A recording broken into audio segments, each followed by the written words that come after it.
না, আমার দ্বারা মনে এটা হবে না, আমি এটা পারবো না, এই ভাবনা যদি আপনার ভেতরে কাজ করে, সত্যি আপনি কোনোদিনই কিছু করতে পারবেন না।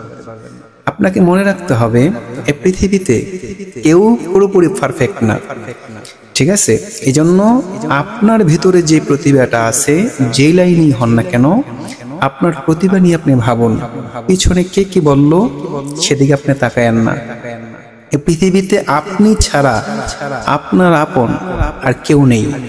নিজের থেকে বেশি কাউকে বিশ্বাস করবেন না, নিজের থেকে বেশি কাউকে আপন মনে করবেন না, নিজের দুর্বলতা কারো কাছে প্রকাশ করবেন না, কারো কাছে না।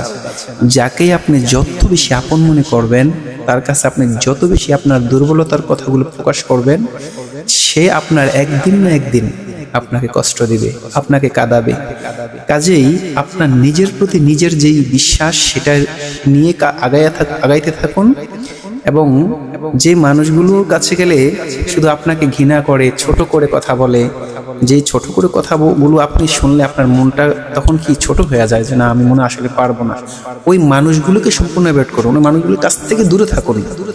যারা আপনাকে বাহবা দেয়, যাদের কাছে আপনার সম্মান আছে, তাদের কাছে যান। দেখবেন তাদের কাছে যখন যাবেন, আপনার কাজের স্পিডটা বাড়বে, আপনার আগ্রহটা বাড়বে, আপনি যেটা করতে চাচ্ছেন সেটা আরো করতে ইচ্ছে করবে।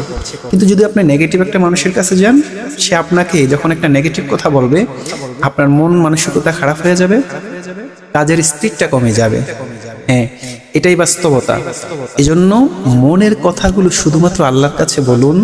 আপনার ভিতরে যে প্রতিভা আছে, সে প্রতিভাটাকে কাজে লাগান, আপনার দ্বারাই সম্ভব। ভিতর থেকে আজকে একটা জিনিস ভিতরে রাখবেন, যে না, আমাকে পারতেই হবে, আমি পারবো, অবশ্যই পারবো। এই পৃথিবীতে আল্লাহ তাআলা প্রত্যেকটা মানুষকে কোনো না কোনো প্রতিভা দিয়ে পাঠাইছে। আপনার ভিতরে কোন প্রতিভাটা আছে?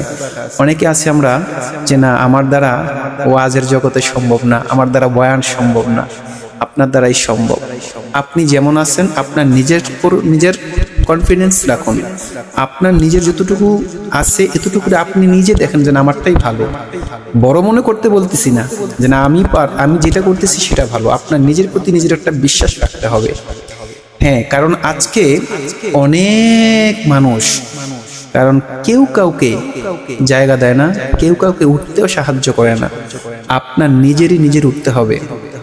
এজন্য আপনার উঠার ক্ষেত্রে যে বাধাগুলো হতে পারে, সেটা হচ্ছে আপনি এক নম্বরে কাউকে আপন মনে করবেন না, কাউকে অন্তর থেকে অন্ধ বিশ্বাস করবেন না, কারো কাছে নিজের দুর্বলতা প্রকাশ করবেন না।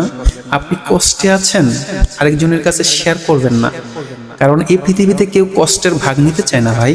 সে আপনার এই কষ্টগুলো শোনে, সে কোনো না কোনো ভাবে আপনার কাছ থেকে আরো উল্টো ফায়দা লুটার চেষ্টা করবে। এই জন্য নিজের প্রতি নিজের কনফিডেন্স রাখুন, মহান আল্লাহর কাছে চান। আল্লাহ তাআলা বলছেন, লা তাখনাতু মির রাহমাতিল্লাহ, ইন্নাল্লাহা ইয়াগফিরুয যুনুবা জামিআ, ইন্নাহু হুয়াল গফুরুর রহিম। আল্লাহ বলছেন, বান্দা, আমার কাছ থেকে আমি আল্লাহ তাআলা তোমাকে দেওয়ার জন্য আছি, কিন্তু তুমি যদি মনে করো যে না, আল্লাহর কাছে আর কিভাবে চাইবো, আমি এই অপরাধটা করছি, এটা তো আল্লাহ তাআলার কাছে আমি লজ্জিত, আমি কিভাবে চাইবো? না, আল্লাহ বলছেন না, এই তুমি নৈরাশ হয়ে যাও না, তুমি হতাশ হয়ে যাও না, তুমি আমার কাছে চাও, আমার কাছে তুমি চাও। তুমি যত কিছুই করো না কেন, দিনের পর দিন অন্যায়ের পর অন্যায়, অন্যায়ের পর অন্যায় তুমি করছো, তারপরও আমার কাছে চাও, আমি আল্লাহ তোমাকে দিব। কারণ আমি এই আশ্বাসটা তোমাকে দিলাম, আমার রাস্তাটা আমি খোলা রাখলাম তোমার জন্য বান্দা। আমি তোমাকে ঘোষণা দিয়ে দিলাম যে তোমার জন্য রাস্তাটা খোলা আছে, তুমি আমার কাছে আসো। এজন্য আল্লাহ তাআলার কাছে চাইতে হবে, আল্লাহ তাআলার কাছে মুখ ফিরান, আল্লাহ তাআলার কাছে আপনার প্রতিভা যেটা আছে সেটা বিকশিত করার জন্য সাহায্য চান। ইনশাআল্লাহ দেখবেন আজ না হোক কাল আপনি প্রতিষ্ঠিত হতে পারবেন। আপনার ভিতরে যে প্রতিভা আছে সেটা কাজে লাগাতে পারবেন। কখনো ভেঙে পড়বেন না, কখনো ভেঙে পড়বেন না। মনে রাখবেন, যদি আপনি ভেঙে পড়েন, সেখান থেকে টেনে উঠানোর মতো কিন্তু কেউ নাই। আপনার আপন যারা আছে, ম্যাক্সিমাম মানুষ, আপন মানুষগুলোই কিন্তু মানুষের ক্ষতি করে।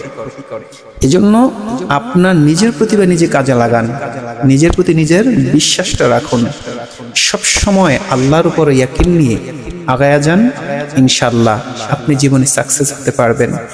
জিদ কখনো করবেন না। আপনি মনে রাখবেন, আপনি যদি জিদ করেন তাহলে আপনি হেরে যাবেন।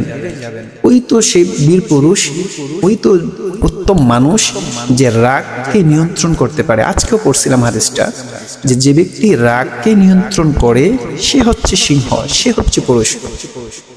কাজেই আপনাকে রাগ নিয়ন্ত্রণ করতে হবে। বোনেরা আমার, অনেক বোনেরা আছেন রাগে অনেক কিছু করে ফেলেন। প্রিয় বোন, রাগ যত বেশি আপনার উঠবে, মনে রাখবেন ওই রাগ যখন আপনার উঠে যাবে তখন আপনি ভাববেন যে শয়তান আমাকে রাগ উঠাচ্ছে। আপনি তখন যত পারেন একদম কুল হয়ে যাওয়ার চেষ্টা করবেন। তখন আপনি পড়তে থাকবেন আউযু বিল্লাহি মিনাশ শাইতানির রাজিম, আউযু বিল্লাহি মিনাশ শাইতানির রাজিম পড়তে থাকবেন। আপনার জীবনে এখন বর্তমানে অনেক আত্মহত্যাও বেড়ে গেছে। প্রায় এই খবরগুলো শোনা যায় যে মেয়েরা আত্মহত্যা করেছে, অনেক ছেলেরাও করে। তবে ভাই কখনো এটা করবেন না। প্রিয় বোন, আপনার জীবনে আজকে যে কালো অধ্যায়টা আসছে, কাল সেটা পরিষ্কার হয়ে যাবে এবং সুখের আবাস আসতে থাকবে। কিন্তু আপনি যদি আজকে রাগের মাথায় আপনি একটা কাজ হুট করে ফেলেন, আপনার জীবনেও আপনি আর সংশোধন হতে পারবেন না।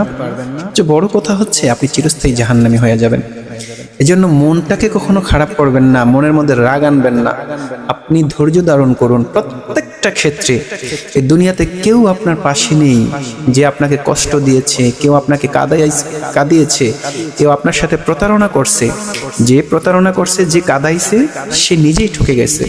আপনি শুধু ধৈর্য ধরুন, আপনার সেই কষ্টটা নিয়ে আপনি আগায়া যান, দেখবেন আপনাকে কেউ থামাতে পারবে না। ঠিক আছে? এজন্য জীবনের প্রত্যেকটা ক্ষেত্রে ধৈর্য এবং নিজের প্রতি নিজের বিশ্বাস নিয়ে আগায়া যান।